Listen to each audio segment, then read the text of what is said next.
Welcome to Burlap Teachers. Enjoy the video. In this video, I will explain how to set up Ninja forms in WordPress. First, log into your WordPress dashboard and head over to the Plugins menu. From there, select Add New and use the search bar to find Ninja Forms. Once you locate it, click Install Now and then Activate to get the plugin ready for use. This initial step is quick and ensures you have the core functionality. Now that Ninja Forms is active, let's create your very first form. Go to the Ninja Forms menu item in your dashboard and click Add New.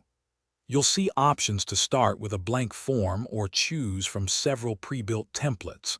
Selecting a template can save you time, but a blank form offers complete control over every element.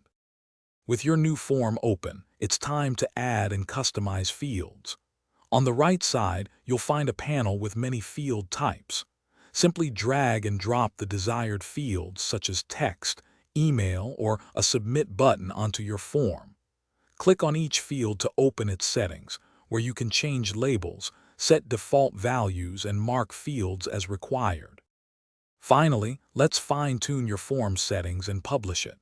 Navigate to the Emails and Actions tab to set up notifications and confirmation messages. You can also explore advanced options like conditional logic or integrations. Once satisfied, click Publish. You can then embed your form on any page or post using the provided shortcode or the Ninja Forms block. Thanks for watching. Consider subscribing if this video helped you.